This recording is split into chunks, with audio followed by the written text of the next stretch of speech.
नमस्कार साथियों, स्वागत है आप सभी का अंकित इंस्पायर्स इंडिया पर। मैं हूं अंकित अवस्थी। चर्चा है ईरान और अमेरिका के बीच में पाकिस्तान के मध्यस्थता से हुई वार्ता की। वार्ता बेनतीजा रही। आज के सेशन में इस बात का जिक्र होगा। 21 घंटे वार्ता चली, कहां जाकर बात अटक गई, आज के सेशन में जिक्र करेंगे। किस प्रकार से पाकिस्तान ने मध्यस्थता की और अमेरिका और ईरान ने उसे क्या माना, क्या उसे इस बात की शाबाशी मिली या फिर उलाहना, आज के सेशन में जानेंगे। हम जानेंगे कि जब पूरी तरह स्टेज सज चुकी थी कि अब एक्सचेंज ऑफ टेक्स्ट होगा, एक दूसरे के साथ में बातचीत होगी कि चलिए भाई हमारा एग्रीमेंट हो गया, अंत में कहां से वो एग्रीमेंट पीछे हट गया। किस तरह से ट्रंप ने मामला बिगाड़ दिया, या फिर इजराइल जिसके चलते पहले भी पाकिस्तान को डांट पड़ी थी, यह समझौता नहीं हो पाया। आज के सेशन में डिटेल चर्चा है, क्योंकि यह वार्ता 21 घंटे चली, 3 लेवल पर चली, 3 बार 1 2 3 स्टेजेस पर बातचीत हुई। जब बातचीत बेनतीजा रही तो अमेरिका के उपराष्ट्रपति जेडी वैंस पाकिस्तान से चले गए। ईरानी डेलीगेशन भी वापस अपने देश लौट रहा है। ऐसे में चर्चा इस बात की कि इन लोगों के बीच में आफ्टर ऑल बातचीत हुई क्या थी, बात कहां पर नहीं बनी, अमेरिका ने ईरान को कहां धमका दिया, इजराइल क्यों लेबनान के मामले पर झुकने को तैयार नहीं हुआ। सारी बातें आज के सेशन में, क्योंकि कहीं ना कहीं डोनाल्ड ट्रंप अब अपना दूसरा रूप लेकर हाजिर हो रहे हैं, जिसमें वेनेजुएला जैसे हाल अब ईरान की बनाने की बात हो रही है। चर्चा करेंगे डिटेल में सारी बातों की। मतलब साफ है कि इस वार्ता के बेनतीजा होते ही भविष्य में फिर से स्ट्रेट ऑफ हॉर्मुज के नाम पर जो सीज फायर की वजह से बाजार को 2 दिन की शांति दिखी थी, अब वो फिर से अशांति में बदलने वाली है। काम इनने भी पूरे किए ताकि शांति वार्ता बेनतीजा रहे। इन्होंने अपनी तरफ से लेबनान को 1 मिनट सांस नहीं लेने दी। चलिए शुरू करते हैं सारी बातों को, लेकिन उससे पहले एक जरूरी बात मैं पहले ही आपको बताता चल रहा हूं। बात आपके इंश्योरेंस से जुड़ी है, आपके हेल्थ से जुड़ी है, आपके परिवार से जुड़ी है। आदमी को जीवन भर में 2 इंश्योरेंस हमेशा लेने चाहिए, चाहे आप कहीं से भी लें। मैं आपको केवल एक प्लेटफॉर्म की जानकारी दे रहा हूं। जानकारी यह है कि आप अगर इस प्लेटफॉर्म से इंश्योरेंस लेते हैं तो आपको 25% और मार्केट की तुलना में यहां पर सस्ता पड़ता है। उसका लिंक मैंने कमेंट बॉक्स में पिन कर रखा है। इंश्योरेंस की जानकारी सिर्फ इतनी है कि अगर कभी आपको ना जरूरत पड़े, लेकिन फिर भी अगर आपको हेल्थ के लिए हॉस्पिटलाइज होना पड़े, तो हॉस्पिटलाइजेशन के समय बिना किसी कैप के, अपनी लिमिट के, अपने हिसाब से जिस भी तरीके का आप इंश्योरेंस चाहें पहले ही बुक करा लें, ताकि हॉस्पिटलाइजेशन के समय आपको आपकी स्वास्थ्य की देखभाल के लिए इंश्योरेंस कंपनी आपके फंड का मैनेजमेंट करे। इस काम को करने के लिए मैंने आपके सामने एक लिंक अटैच किया है कमेंट बॉक्स में। जानकारी यहां पर है कि आप अपने लिए बहुत ही नॉमिनल प्राइसेस में 400-500 रुपए पर मंथ के हिसाब से अपने लिए हेल्थ इंश्योरेंस बीमा ले सकते हैं।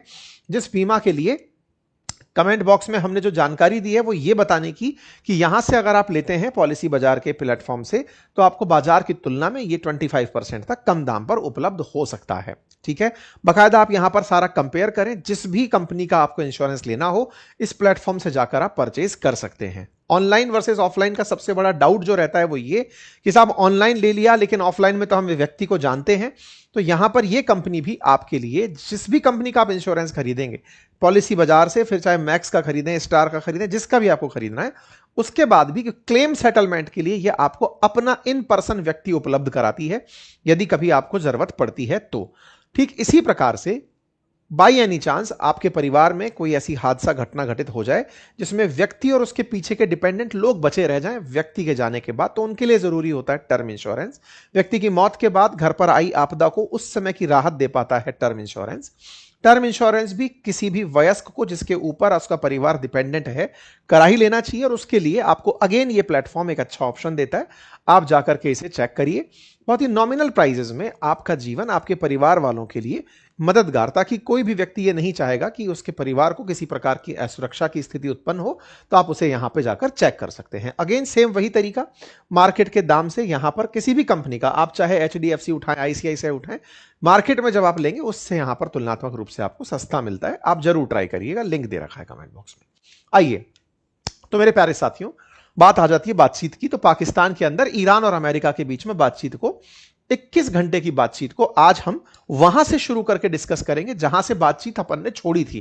क्योंकि हमने जो सेशन लास्ट किया था वो ये था कि ये लोग पाकिस्तान में मिलने आ रहे हैं, अब वो मिलकर जा चुके हैं। तो इस बीच में, यानी कि कल के दिन में जो भी बातचीत हुई, आप और हम अब उसको बैठकर डिस्कस करने की बात कर रहे हैं। चर्चा ये निकल कर आई कि अमेरिकी उपराष्ट्रपति जेडी वैंस निकल कर आते हैं, अपनी तरफ से कहते हैं कि देखिए भाई वार्ता बेनतीजा रही। यह बात हमारे लिए तो बेकार है, लेकिन हमसे भी ज्यादा बेकार ईरान के लिए है, क्योंकि यहां से आगे अब अमेरिका जो चाहे वो कर सकता है। हमने इनके साथ बातचीत करने का एक अवसर इनको दिया था। 3 स्तर पर बातचीत चली, जिन चीजों को लेकर के ये बातचीत में अडिग थे, बिल्कुल टिके हुए थे अमेरिकी, और वो ये था कि ईरान ये कह दे कि हम न्यूक्लियर वेपन नहीं रखेंगे। लेकिन ईरान ने एक बार भी इनके सामने ये बात मानने से इनकार कर दिया कि हम न्यूक्लियर वेपन नहीं रखेंगे। अर्थात ईरान अभी तक अपनी इस बात पर टिका हुआ है कि वो यूरेनियम एनरिचमेंट करेगा और वो न्यूक्लियर बम बनाएगा, और बम बनाने के लिए वो ईरान के, अमेरिका के किसी भी प्रेशर को नहीं मानेगा। अमेरिका ने उसे काफी बार अपने तरीके से दबाने का प्रयास किया। जेडी वेंस ने अपनी बातों में जो बातें रखी वो यही थी कि आप बस हमसे ये कह दो कि हम ये नहीं करेंगे। इन्होंने मना कर दिया कि साहब हम ये तो नहीं मानेंगे। आपको याद होगा एक दिन पहले ही 10 तारीख के दिन मैंने आपको एक डिटेल वीडियो बनाया था, जब मैंने आपको बताया था कि पाकिस्तान जो है वो पाकिस्तान पर इजराइल हाल ही में नाराज हुआ था, ये कहते हुए कि तुम लोग मध्यस्थता करने के नाम पर आ रहे हो और हमें जिम्मेदार ठहरा रहे हो कि इजराइल की वजह से मध्यस्थता नहीं हो पा रही है। तो ऐसे में यहां पर मैंने आपको ये डिटेल जानकारी दी थी और कहा था कि ये दोनों देश के प्रतिनिधि, अमेरिका और ईरान के प्रतिनिधि, मिलने के लिए पाकिस्तान आ रहे हैं।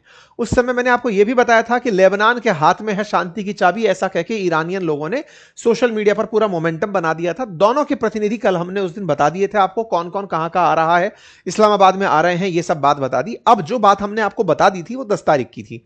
11 तारीख को क्या हुआ अब वो सुनो। तो साहब 11 तारीख को सुबह 2:10 पर यहां पर ईरान का डेलीगेशन इस्लामाबाद में पहुंचता है।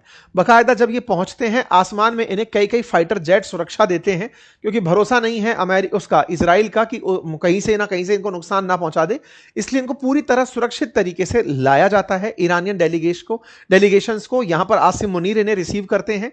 साथ में यहां पर उनके जो वो ट्रॉफी चोर जो मंत्री हैं, मीर क्या नाम है वो, आईसीसी के अंदर कुछ तो है, ये एसीसी के अंदर वाले, वो यहां पर आप नाम बता दीजिएगा, वो भी इनको यहां पर रिसीव करने आते हैं। ईरान की तरफ से यहां पर जो ईरान के प्रतिनिधि हैं उनमें उनके स्पीकर के, जो संसद के स्पीकर हैं, वो आए थे, और साथ में उनके विदेश मंत्री, ये दोनों इनको रिसीव करने पहुंचे थे। ठीक है, ईरानियन डेलीगेशन इस्लामाबाद पहुंचता है और लगभग 70 से अधिक लोगों की टीम बताई जाती है, जिन्हें लेकर के ये लोग पाकिस्तान में पहुंचे होते हैं। यह पूरी तरह से पाकिस्तान की तरफ से रिमार्क आता है कि हां साहब ये लोग आ चुके हैं, और इसमें मोहम्मद बागर गालिबाफ जो हैं उनके नेतृत्व में प्रतिनिधिमंडल आया है और यहां पर यह अमेरिका से बातचीत करने के लिए पहुंचा है। गालिबाफ ने अपनी तरफ से बात कही कि हां साहब हम आ चुके हैं, और इन्होंने अपनी तरफ से जानकारी दे दी कि कहा कि भैया लेबनान के अंदर सीज फायर होना बहुत ज्यादा जरूरी है, और दूसरा बातचीत तो हम कर लेंगे, लेकिन हमारा जो पैसा अमेरिका ने दबा के जब्त करके रखा हुआ है उसे देना वापस जरूरी है। आप हमारे एसेट्स को जो आपने अपने पास फ्रीज कर रखे हैं उन्हें रिलीज करिए, तब जाकर के हम बातचीत के लिए आगे बढ़ेंगे। यानी कि एक तरह से ये लोग पहले ही कहते हुए निकले थे कि लेबनान पर आपको बमबारी रोकनी पड़ेगी, साथ ही साथ में जो हमारे पैसे, अच्छा पैसे की क्या कहानी है, असल में ईरान का बहुत सारा एसेट ऐसा है जो और देशों के अंदर, जैसे मान लीजिए कि कभी आप किसी देश के साथ व्यापार कर रहे थे, व्यापार का पेमेंट करना था, बैंक में रखा रह गया, और अमेरिका के कहने पर उस बैंक ने उस पैसे को जमा कर लिया, मतलब कि अब उसको दे नहीं रहा। तो ईरान का ऐसा बिलियंस ऑफ डॉलर है जो दुनिया भर की बैंकों में जमा है, उसे ये फ्रीज से हटवाना चाहते हैं कि साहब हमारा पैसा पहले रिलीज करो, तब जाकर बातचीत होगी। तो ईरान पहले ही ये डिमांड करके चला कि लेबनान पर हमले रोको और हमारा जो पैसा आपके पास जब्त है उसे आप रिहा कर दो, मतलब उसको आप रिलीज कर दो। ठीक है साहब। इसके साथ साथ ये अपना जो जहाज लेकर पहुंचे थे ना, उस जहाज पर नाम इन्होंने मिनाब 168 रखा हुआ था, यानी कि उसके आगे नेम प्लेट लगा रखा था कि इसका नाम मिनाब 168 है। असल में ये मिनाब 168 क्यों कहा था, असल में आपको याद होगा कि 28 फरवरी को जब अमेरिका और इजराइल की तरफ से ईरान पर हमले हुए थे, तब एक स्कूल में, जिसका नाम था, जो मतलब स्कूल जो मिनाब नामक शहर में थी, लड़कियों की स्कूल, उस पर हमला हो गया था और उसमें 168 बच्चियां और स्टाफ के लोग मारे गए थे। बकायदा ईरान के लोग जब आए हैं तो इन्होंने अपने साथ में उनकी यादों को रखते हुए कि हमारे निर्दोष लोगों को तुमने मारा है, अपने जहाज में 4 सीट जो शुरुआत में आपको दिख रही हैं, इन सीटों पर बकायदा बैग, उनके शूज, उनकी तस्वीरें लगा रखी थी, उनके खून से सने हुए बैग और वस्त्र यहां पर रखे हुए थे, ये याद करने के लिए कि हम जिनसे बातचीत करने जा रहे हैं वो तुम्हारे हत्यारे हैं, ताकि हम ये ना भूलें बातचीत में कि तुम्हारे लिए हमने इंसाफ नहीं मांगा। ये याद करते हुए गालिबाफ हुए या फिर अगाची हुए, ये सब लोग पाकिस्तान में पहुंचते हैं। बाकायदा पाकिस्तान के अंदर बच्चों के बैगों की तस्वीर बाहर आती है और 168 लोगों की वजह से मिनाब वाला जो पॉइंट है यह हाईलाइट हो जाता है। सोशल मीडिया पर इसकी खूब जिक्र होती है, न्यूज में बहुत जिक्र होती है कि ईरान अपने दिमाग में अभी भी लेकर आया, ये खमनेई की तस्वीर भी लेकर आ सकते थे लेकिन नहीं लेकर आए। उसे ये अपनी कमजोरी मानते कि वो तो आदमी हमारे लिए शहीद हो गया, लेकिन जो निर्दोष मारे गए उन निर्देशों को हम याद रखेंगे, ये कहते हुए ईरान बाकायदा यहां पर पहुंचता है और इन्होंने कहा कि 168 बच्चे जो हमारे मारे गए थे मिनाब के अंदर, उन्हें हमने याद रखा हुआ है। सब तरफ सोशल मीडिया पर यही दिखाई दिया। ठीक है साहब, 71 लोगों का डेलीगेशन स्टाफ पूरी तरह से यहां पर पहुंचता है, जिसमें कई ट्रांसलेटर्स, सलाहकार, मीडिया प्रतिनिधि, तमाम प्रकार के लोग यहां पर पहुंचते हैं। जो अध्यक्षता कर रहे होते हैं वो बागेर गालिबाफ हैं, जो कभी चुनाव के अंदर राष्ट्रपति बनना चाहते थे लेकिन राष्ट्रपति नहीं बने। फिलहाल इन्हें मुज्तबा खमनेई का काफी करीबी माना जाता है, पजेश्कियन नहीं है करीबी, ये स्पीकर महोदय काफी करीबी माने जाते हैं। ठीक है साहब, ईरान बाकायदा आते हैं और आकर कहते हैं कि देखो साहब, दिक्कत यह है कि हम बातचीत करने तो आ गए, लेकिन अमेरिका का पुराना इतिहास रहा है कि बातचीत के दौरान ही ट्रस्ट तोड़ देता है। आपको याद होगा कि जब 27 फरवरी को इन्होंने हमला किया था रात को, उस दिन भी बात चल ही रही थी, लेकिन अमेरिका ने उस बातचीत को बीच में छोड़कर ही हमला कर दिया था। तो बोले विश्वास नहीं है, बातचीत के लिए हम आ गए, हमारे लिए अच्छा है, लेकिन सबसे बड़ी बात है कि हमारे को अमेरिका पर विश्वास नहीं हो रहा है कि वो हमारे साथ में वार्ता करना चाहता भी है। वो केवल टाइम बाय करता है, उसे अपने द्वारा स्ट्रेटेजी बदलनी होती है। स्ट्रेटेजी बदलने के लिए वो बीच में ये सीज फायर का गेम खेलता है। कोई बात नहीं साहब, लेकिन इस्लामाबाद में पूरी तैयारियां थी पाकिस्तान में बाकायदा, इसलिए इस्लामाबाद टॉक नाम दिया गया। इस टॉक के अंदर फिर पहुंचते हैं अमेरिकी प्रतिनिधि। अमेरिकी प्रतिनिधियों के अंदर डेविड कुशनर जो कि ट्रंप के दामाद हैं और विटकॉफ जो कि उनके मित्र हैं, ये सबसे पहले पहुंचते हैं। इन्हें लेने के लिए इशाक डार पहुंचते हैं, आसिफ मुनीर पहुंचते हैं और फिर इसके बाद आते हैं जेडी वैंस। फिर जेडी वैंस को रिसीव किया जाता है और जेडी वैंस को लेकर के फिर ये लोग पहुंचते हैं। तो जेडी वैंस प्लस कुशनर और विटकॉफ, कुशनर और विटकॉफ लंबे समय से आते जाते रहे हैं, इस बार जो है जेडी वैंस भी आए हैं। तो जेडी वैंस के आने के बाद इनका स्वागत होता है, फिर इन्हें ले जाया जाता है। पाकिस्तान में इनका आना और पाकिस्तान की भूमिका मध्यस्थ के रूप में होना पाकिस्तानियों के लिए किसी खुशखबरी से कम नहीं था। जेडी वैंस को साहब मुलाकात के लिए ले जाया जाता है। पाकिस्तान बढ़िया वेलकम में 2 शब्द लिखता है कि हाँ भाई अमेरिकी प्रतिनिधिमंडल आ पहुंचा है। इस बीच में साहब एक चीज निकल कर आती है कि तालिबान पाकिस्तान इजराइल के द्वारा लेबनान में हमला कर दिया गया है। मतलब इधर की तरफ तो वार्ता के लिए लोग पहुंचे और इधर इजराइल ने लेबनान में फिर से हमला कर दिया। मतलब इजराइल ने अपने इरादे पहले ही बता दिए थे कि हमारे हमलों के बारे में बैठकर अमेरिका और ईरान बात नहीं कर सकते, हमें करना है। तो इन्होंने फिर से हमला कर दिया साहब, हमला हुआ। इस बीच में ये महाशय क्या कर रहे थे, ट्रंप अपनी तरफ से पूरी तरह सोशल मीडिया पर प्रेशर टेक्निक अपना रहे थे। असल में जब भी कोई संघर्ष की कहानी पढ़ी जाती है, कोई भी बड़े रेवोल्यूशन की कहानी पढ़ी जाती है, तो कहा जाता है संघर्ष विराम संघर्ष की नीति अपनाओ। मैंने पहले खूब संघर्ष करो, फिर थोड़ा आराम करो, फिर संघर्ष करो। तो ट्रंप कुछ वैसा ही करते जा रहे हैं। इन्होंने विराम के नाम पर तो सीजफायर वार्ता रख दी, लेकिन साहब यहां पर ट्रंप की तरफ से मैसेज आ जाता है और वो ये अपनी तरफ से कहते हैं कि ईरान के हाथ में कुछ नहीं है, वो स्टेट ऑफ हॉर्मुज के नाम पर हमको धमका रहे हैं, उनके पास वो भी थोड़े दिन बाद नहीं रहेगा। उनके पास केवल एक ही ऑप्शन है कि वो स्ट्रेट ऑफ हॉर्मुज खोल दें और उनके पास कोई ऑप्शन बाकी नहीं है। हम पूरी तरह तैयार हैं, उन्हें न्यूक्लियर वेपन नहीं रखना है, ये हमने पहले भी कहा था। स्ट्रेट ऑफ हॉर्मुज इन्हें खोलना होगा। ये बात इन्होंने अपनी तरफ से पूरी तरह धमकाते हुए कह दी और कहा कि हमारा कोई बैकअप प्लान नहीं है, हम पूरा से एक्सपो करेंगे। अब सवाल आता है, इसका मतलब अमेरिका अगर स्ट्रेट ऑफ हॉर्मुज नहीं खोलता है ईरान, तो क्या कर देगा? तो सब देखो, आपको याद होगा ना, हाइफा के पास में इन्होंने गैराल आर फोर्ड खड़ा किया हुआ था, जिसके ऊपर नुकसान होने की खबर आई थी। कहा था, हमने डिटेल में बताया था कि अमेरिका का जो एयरक्राफ्ट करियर है उसे पीछे हटना पड़ा, इटली में जाकर सही हुआ। अब वो गैराल आर फोर्ड भी निकलकर पर्शियन गल्फ की तरफ आ गया है। मतलब समझिए कि उस मेडिटेरेनियन सी से होते हुए स्वेज कैनाल पार करते हुए वो इधर आ गया है। यहां पर अब्राहम लिंकन पहले से ही खड़ा है, जॉर्ज डब्ल्यू बुश भी यहां पर एयरक्राफ्ट करियर जो है वो भी आ रहा है, यूएसएस बॉक्सर भी यहां पर एयरक्राफ्ट करियर आ रहा है। मतलब यह है कि अब अमेरिका ईरान को पानी में ब्लॉक करने की तैयारी कर रहा है। मतलब समझिए कि अब तक ईरान ने उस स्ट्रेट ऑफ हॉर्मुज को कंट्रोल किया हुआ था कि मैं किसी को भी नहीं जाने दूंगा। अमेरिका यहां पर अपने जहाजों को खड़ा करके ईरान को तेल बेचने से रोकना चाहता है कि तुम बेटा तेल नहीं बेच पाओगे, स्ट्रेट ऑफ हॉर्मुज तो छोड़ो, तुम्हारे खर्ग आइलैंड से निकलने वाला तेल चाइना तक नहीं पहुंचेगा, भारत तक नहीं पहुंचेगा। तुम्हारे इकोनॉमिक ब्लॉकेड को वैसे ही अपनाएंगे जैसे हमने कभी वेनेजुएला के साथ किया था। तो बिल्कुल वैसा करते हुए मोर यूएस ट्रूप्स जो है वो फिलहाल की तरफ यहां डिप्लॉय कर दी गई हैं और यहां पर पहुंच करके वो तैयारियां शुरू कर रही हैं। ट्रंप बकायदा अपनी तरफ से ये आश्वस्त हो चुके हैं कि अगर स्ट्रेट ऑफ हॉर्मुज नहीं खुलता तो मेरा रूट 2 क्या होगा। खैर एनीवे, यहां पर साहब खूब स्वागत सत्कार होता है, मुलाकात होती है, फिर साहब इनको मिलने के लिए बुलाया जाता है। दोनों देशों के प्रतिनिधियों को मुलाकात के लिए एक साथ बिठाया जाता है। 21 घंटे बातचीत चलती है। प्राइम मिनिस्टर ऑफिस से इसकी सूचना मिलती है, प्राइम मिनिस्टर ऑफिस के साथ साथ और नेताओं से बातचीत चल रही है, सारी जानकारियां। तैयारियां इतनी तक हो गई थी एक बड़े कॉन्फ्रेंस रूम के अंदर कि जैसे ही शांति वार्ता होगी उसका डिटेल में इस तरह से आयोजन होगा। बकायदा यहां पर बैठ करके सब लोग हैंडशेक करते हुए अपने एग्रीमेंट शेयर करेंगे। कहते हैं कि 2 स्टेज की वार्ता तक लग भी रहा था कि बातचीत पूरी हो गई है। 3rd स्टेज तक पहुंचते पहुंचते ट्रंप ने डिमांड बढ़ा दी, ऐसा ईरान वालों का कहना है। यहां पर ईरानियन डेलीगेट्स हैं जो आपस में बातचीत कर रहे हैं और अपडेट पूरी तरह से आ रहे हैं कि हां साहब अमेरिका से बातचीत चल रही है, लेकिन इस बीच में इजराइल ने लेबनान पर हमले नहीं रोके हैं, यह भी जानकारी इन्हें मिल रही थी। इन्हें यह भी जानकारी मिल रही थी कि अमेरिका पीछे से क्या तैयारी कर रहा है, कर क्या रहा था। स्ट्रेट ऑफ हॉर्मुज में असल में कंट्रोल स्थापित करने के लिए ईरानियंस लोगों ने माइंस बिछा रखी हैं पानी के अंदर कि अगर जहाज निकलेगा तो ब्लास्ट हो जाएगा, हम बताएंगे कहां से निकलना है।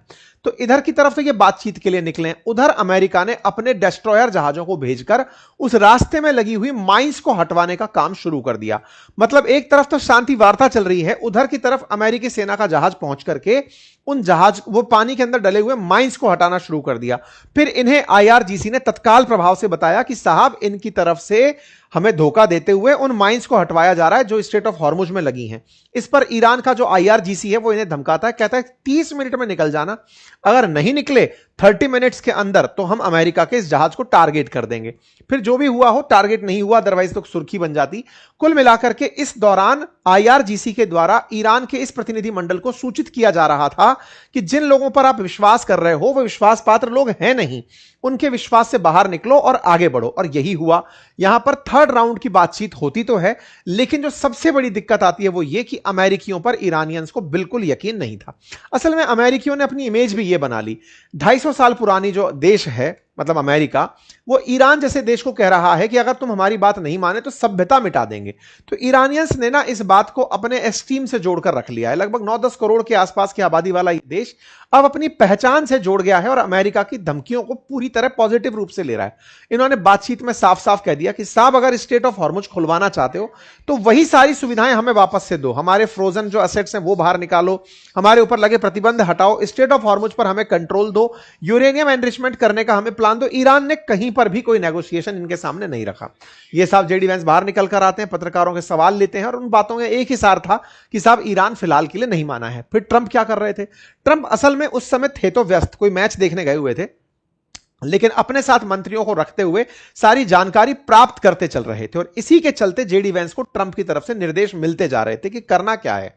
फिर खैर वार्ता बेनतीजा रही। तो आज सुबह आज सुबह 8 बजे ईरान, ये जो अमेरिका के वाइस प्रेसिडेंट हैं, ये वापस अमेरिका चले जाते हैं। 3 मुद्दे बड़े निकल कर आते हैं जिस पे बात नहीं बनी बताई गई।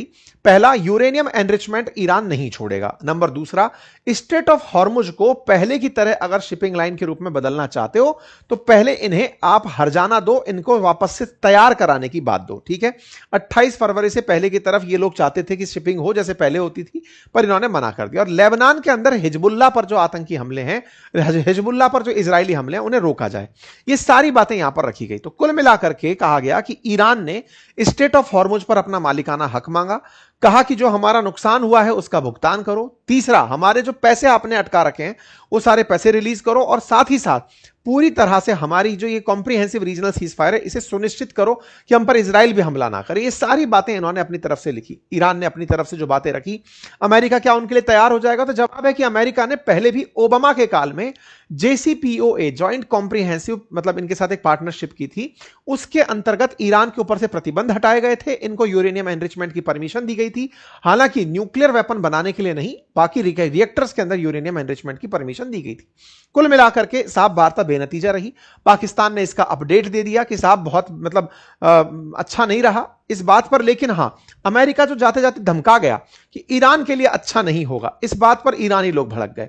उनमें से कई पूर्व के जो वाइस मतलब विदेश मंत्री हैं या ये सब लोग हैं, ये सब बाहर निकल कर आए। उन्होंने कहा कि भाई अगर आपको ये लगता है ना कि हमारे लिए अच्छा नहीं रहेगा, ये भूलो मत कि आप हमारे पास वार्ता के लिए आए हो, हम आपके पास वार्ता के लिए नहीं गए हैं। हमारे पास वार्ता का जो ऑप्शन है ये आपने दिया। आपने स्ट्रेट ऑफ हॉर्मुज को खुलवाने के लिए कहा, हमने आपसे कुछ नहीं कहा। आप आए हो इसलिए हम बातचीत करने आ रहे हैं। तो ईरानियंस ने अपनी तरफ से बात रखी और कहा कि शुरुआत में भी हमने कहा था कि एनरिचमेंट नहीं देंगे, एनरिच्ड यूरेनियम नहीं देंगे, अभी भी नहीं देंगे। तुमसे तब वैसे बात नहीं बनी तो तुम सोच रहे हो कि सीज फायर वार्ता के आधार पर बात बन ले। बोले हम आपकी जो हार गया व्यक्ति उसकी हम शर्तों को मानने के लिए बाध्य नहीं है। ईरान ने अपनी तरफ से ये सारी बातें कही। गालिबाफ ने भी अपनी तरफ से साफ कहते हुए कहा कि देखो, हमारे 168 लोगों की यादें लेकर हम लोग गए थे और हमने ये चीज पाई कि अमेरिका के साथ बातचीत करना विश्वास के साथ संभव नहीं है। वो कुछ भी कर सकता है, हम तैयार हैं, लेकिन ऐसी स्थिति में रही बात जो विश्वास की थी वो बात सिद्ध सही हुई। क्योंकि अल्टीमेटली जो इजराइल के प्रधानमंत्री नेतन्याहू हैं, इन्होंने इसी बीच में जब बातचीत चल रही थी कल के दिन, इन्होंने ईरानियंस को धमका दिया और कहा कि ईरान वालों तुम्हारे ऊपर हमले जारी रहेंगे। Israel under my leadership will continue to fight. मतलब तुम चिंता मत करो, तुम सीज फायर की उम्मीद ही मत करो। तो जब अमेरिका को ही भाव नहीं दे रहा इजराइल, तो किसी और की क्या बात है। और इन्होंने साफ साफ कह दिया कि तुम्हारे जितने भी प्रॉक्सीज हैं, चाहे वो हमास हो, चाहे हिजबुल्ला हो, चाहे हुदी हो, उन सबको हम लोग टारगेट करेंगे। इन्होंने साफ साफ भाषा में अपनी बातों को समझा दिया कि चिंता करने की जरूरत नहीं है, सबको मारा जाएगा। इजराइल का संदेश सबको प्राप्त हो। जब इजराइल का संदेश प्राप्त हो तो अमेरिका और फिर ईरान बैठकर कर क्या रहे हैं? इजराइल ने तो डिसाइड कर रखा है। हद तो यह है कि इजराइल इस दौरान भी लेबनान पर लगातार हमले किए जा रहा था जिस समय शांति वार्ता चल रही थी। तो फिर ट्रंप क्या कर रहे थे? ट्रंप ने साहब अपनी तरफ से ट्रुथ सोशल मीडिया पर अपना लिखा हुआ एक आर्टिकल उन्होंने शेयर किया। उस आर्टिकल के भाव ये थे, न्यूज चैनल का जो था जस्ट द न्यूज करके, उसमें यह था कि जिस तरह से वेनेजुएला का ब्लॉकेड लगा दिया था ना अमेरिका ने, वैसा ब्लॉकेड अब ये स्ट्रेट ऑफ हॉर्मुज में ईरान का लगाने की तैयारी कर रहे हैं। कि जो बोले खर्ग करके इनका जो आइलैंड है उसके चारों तरफ अमेरिकी जहाज खड़े हो जाएंगे जो ईरान से निकलने वाले तेल को जाने ही नहीं देंगे। जो ईरान आज अपना टोल सेंटर बनाकर बैठा है वैसा अमेरिका बना लेगा। स्ट्रेट ऑफ हॉर्मुज में अपने जहाज खड़े कर देगा ताकि ईरान दूसरों के जहाजों को ना रोक पाए। ईरान का माल अगर बिकना होगा, मान लो किसी और का माल नहीं बिक रहा, तो ईरान का माल भी नहीं बिकने देंगे और उसको जो दिक्कतें खड़ी होंगी वो खुद झुक करके आएगा। मतलब कहने का सिर्फ यह है कि इन्होंने अपना जो अब्राहम लिंकन है उसको तो यहां से यहां भेज दिया, गेराल्ड आर फोर्ड यहां पर आ गया और साथ में यूएसएस बुश आ गया, बॉक्सर आ गया, सब तो यहां खड़े कर दिए और बोले हम यहां से तेल के नाम पर तुम्हें तेल नहीं बेचने देंगे। अभी तुम्हें क्या लग रहा है ना कि तुम औरों का तेल नहीं बिकने दे रहे हो, तुम तो बेच पा रहे हो, लेकिन चिंता मत करो बेटा, खर्ग आइलैंड से तुम्हारा भी तेल हम नहीं बिकने देंगे और यहां से भी तुम्हारे तेल को आगे नहीं देने देंगे। खर्ग आइलैंड वाली बात हमने आपको पहले भी 13 दिन पहले डिटेल में बताई है। कुल मिलाकर के ईरान जो है वो फिलहाल अपने जखीरे के साथ, हथियारों के जखीरे के साथ युद्ध के लिए तैयार है। इतना तक सुनने में आ रहा है कि जो सुरंगें इन्होंने बिछाई थी वो तक भूल गए। हालात यह है कि स्ट्रेट ऑफ हॉर्मुज से अब कोई नहीं निकल पा रहा है। पिछले कल के दिन 10 जहाजों के निकलने की चर्चा आई थी, लेकिन आज पूरी तरह से शांति बनी हुई है। इस पानी में से कोई भी जहाज क्रॉस नहीं हो रहा है, जो दर्शाता है कि लोगों में इतना विश्वास हो गया है अमेरिका और ईरान पर कि पूरी तरह ट्रेड रुका हुआ है। तो कुल मिलाकर ये सारी की सारी जानकारियां रही। तो उम्मीद है कि आप लोगों को यह जानकारी समझ में आई होगी। अब पाकिस्तान अमेरिका क्या करेंगे ये तो आने वाले समय में बातें पता चलेंगी। पाकिस्तान वाले बेचारे अपने टेंट तमूरे उठाकर चल रहे हैं कि साहब हमने तो बातचीत करवाई लेकिन कोई फायदा नहीं निकला, हमें तो अल्टीमेटली खुश होना है। खैर, फिलहाल के लिए इतना ही। जानकारी पसंद आई हो तो साथियों से साझा करें, चैनल पर नए हैं तो सब्सक्राइब कर लें और हां, जरूर से अपना हेल्थ इंश्योरेंस और अपना टर्म इंश्योरेंस कहें चाहे कहीं से भी कराएं, करवा जरूर लीजिए। ये एक हमारी तरफ से सलाह है। लेकिन हां, अगर आप हमारी तरफ से कराते हैं, जो लिंक हमने प्रोवाइड किया है, तो मार्केट की रेट से 25% कम दामों पर आपको मिलता है। बकायदा आप कंपेयर कर सकते हैं, आप असिस्टेंस ले सकते हैं, आपको कॉल सेंटर की सुविधा मिलेगी। आपको जो सुविधाएं चाहिए आप उसको जाकर एक बार चेक कर लीजिएगा। ठीक है साहब, चलिए तो फिलहाल के लिए इतना ही। अपना ख्याल रखें। धन्यवाद।